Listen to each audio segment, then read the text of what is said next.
Hello everyone. Today I'd like you to use your imaginations for just a little bit, and this is going to be easier for some of you than it is for others. I'd like you to imagine that you're going to buy possibly your first, say, £30,000 sports car from a premium manufacturer, so you're looking well into the used car category. And here's where the imagination bit comes in. I want you to pretend that you don't want a Porsche. What would you buy? Well, for a lot of people, this is the car. It's a V8 Vantage. Now, I've already covered the V8 Vantage on my channel when I drove my friend Tony's Vantage S. This is quite different, however. Unlike the 4.7 litre sport shift equipped S, this has the earlier 4.3 litre 380 horsepower engine and a manual gearbox. And considering the fact that these are available in the classifieds at around £30,000, they are on the face of it something of a bargain. And let's be honest, for a design that's over 13 years old, it is pretty, isn't it? But let's find out now whether it's actually still enjoyable to drive, or whether you'd really be better off saving up the money and going for a 4.7, or just buying a Porsche. Let's go. Now, a couple of points of order to begin with. I did say that you can pick up one of these for about £30,000, and that is true. You will, however, pay a little bit more for examples in particularly good condition like this one. It's also got a few extra goodies. Now, this car's just ticked over 50,000 miles, and if you think about it, for a car that's 11 years old, that's pretty impressive. This car has a Bamford Rose clutch and flywheel. It's the lightest flywheel that you can possibly fit to one of these, so I'm told, and it's very useful because this 4.3 litre engine really does need revs. I know when you think of an Aston Martin, you think big, nice, wafty GT car, effortless performance. That's not the case in this. You do need to work that engine. Now, people often say, oh, it's just a Jag engine with an Aston badge on it. No, it's quite different. It's dry sumped, it's a different capacity to the Jag engine. There's a lot of differences. This is not just an XK lump with a big price tag on it. One thing that never ever ceases to amaze me in these cars is the driving position. Compared to my Lotus in particular, you feel like you're sat so far back and so low. The car really does surround you. These windows are incredibly high, and I feel like that bonnet is about 20 feet long. It does take some adjusting. Now, I'm quite lucky today because I've got a camera on the end there, which kind of tells me where the corner of the car is and is helping for these slightly narrow roads. This car, of course, has a fuse that's fallen out, and that means it does sound particularly tasty.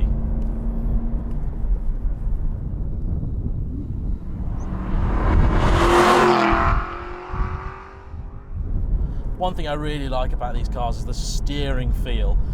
When you look at an Aston compared to a Jag, on paper, it seems basically like Aston are just taking the piss. The Jag is often just as good a looking car in my opinion, although the XK of this era hasn't dated brilliantly, and they offer a hell of a lot more power for the same money. But they just don't handle as well. Now, I'm sure they'll go around corners pretty quick, but in terms of driver involvement, the Aston is just leagues ahead. These are really nice cars to drive. This steering wheel feels pretty small, actually. I'm used to a very small wheel in the Lotus, and this, I'd say, is maybe the same size. It's very pleasant. The interior has also worn its 11 years very well. Now, this center console here is starting to get a little bit dated, and less said about the sat-nav the better, I think. But overall, this is a very pleasant place to be. Now, I started the video by saying that you're going to need to use your imagination and pretend that you don't want a Porsche. Now, I know for some people, the idea of not buying a Porsche is a very difficult concept to grasp, because generally speaking, whatever a Porsche goes up against, it tends to perform the best for the money. They are very good cars, very competent all-rounders, very well made products. This car, you'd be comparing this to probably a first or maybe second generation 997, or if you wanted to be a bit different, you compare it to something like a 981 Cayman maybe, or probably a 987 in good nick. Ultimately though, it's a different experience. I see Porsches very frequently. They are not rare cars by any stretch of the imagination. And you have to remember as well that some people have been there, done that. you know, people have had sometimes multiple 911s, and then the new one comes out and they think, you know what, I fancy a change. There was a really, really good time for petrol heads with a little bit of money when this car came out, because for about 80 to 90,000 pounds, you could have a 911 Carrera S, you could have one of these, and then a little bit later, you could have the V8 R8. You had three great cars at around the 80, 85,000 pound mark. Nowadays, 80,000 pounds just about nets you a very well-spec'd Cayman GTS. How things have changed.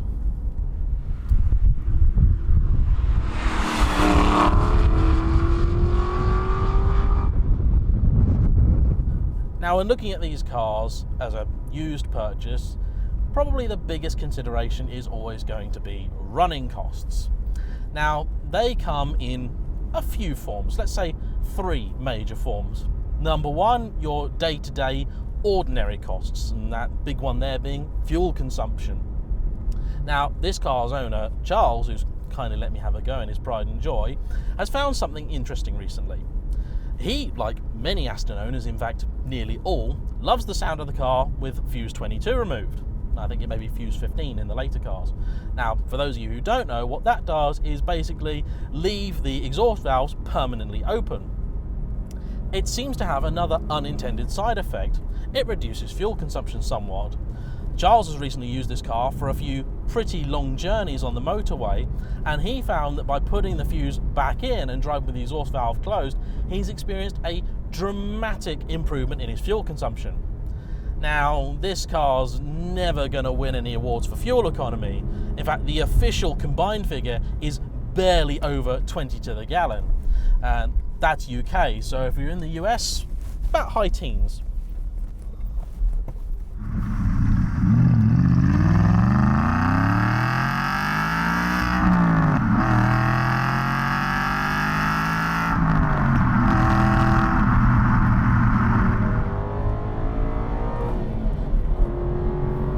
It does sound good, doesn't it?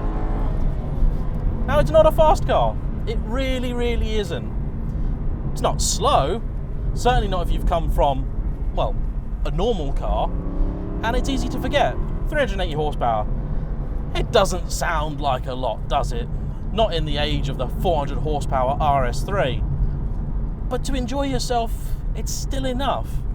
And there's an added benefit. Because the car's not super quick, you can enjoy that noise for just that little bit longer before you have to back off. One thing I'm really, really noticing with this car compared to the S that I drove is the suspension. This is so much more comfortable. This genuinely would be much, much better as a GT car. In fact, the S that I drove, I had 2 real criticisms of. Number one, the gearbox. It was not good. Really, really not good. It was the Sport Shift 2 box, and it was, well, crap at low speed and terrible at high speed. It just had no redeeming features whatsoever. Seriously, it doesn't shift well, it's got an appetite for clutches, it's a fortune to fix when it goes wrong, and it saps some of the fun from driving. And, well, shouldn't an Aston be about enjoying the drive? I've spoken to a few people lately who are the sort of people that love to spend, you know, big money on reasonably ordinary cars, Focus ST, Focus RS, that sort of thing. And, you know, people who spend like 40, 50 grand on these cars. You know, so I say to them, well, for that money, wouldn't you have wanted an Aston? Now, some people say, well, I just want the thing that's fastest for the money. Well, that's lovely when you're at Santa Pod and you can show off in front of your mates. Me, though, the rest of the time, I'd rather just go around doing this.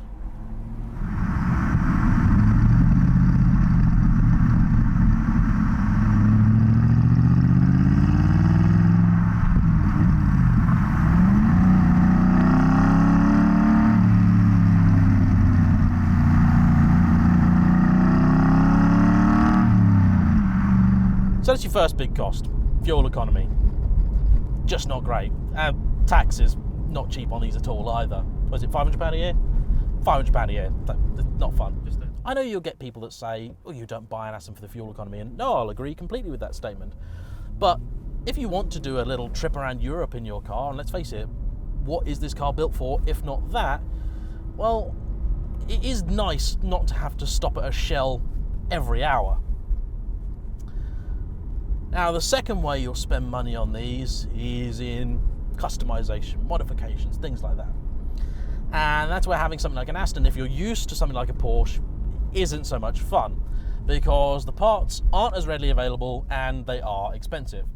Now, this car's got a few discrete mods that have been made to it.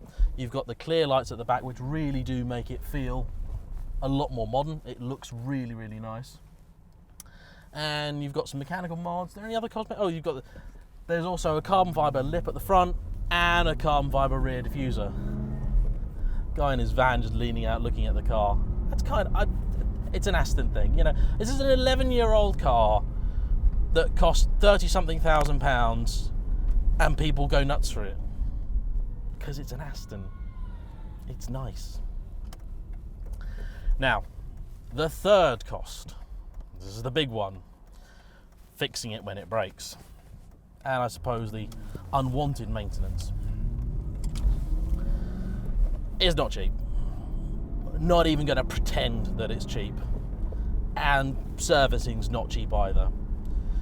Whatever your Porsche costs to do, just triple it.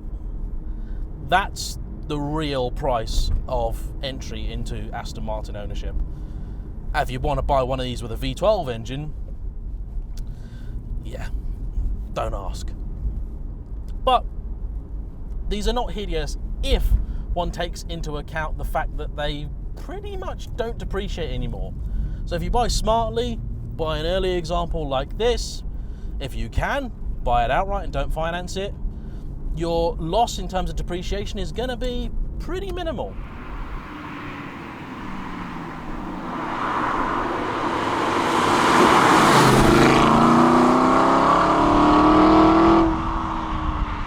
Really, what would you compare this car with? I'd say you'd have to be comparing it with something like an early Lotus Evora. Very different driving experience. You'd be looking at something like a Maserati of the period. And in fairness to the Aston, I think the Mazda's going to cost you just as much to run, if not possibly more. Should you buy the 4.7? Look, if you can afford, if you really, really want one of these and you can afford it and you do want the car to have a bit more go, the 4.7 will do that. However, if what you're after, and there are people for whom outright speed is not their first concern, if you just want the Aston Martin experience, get one of these. It's beautiful.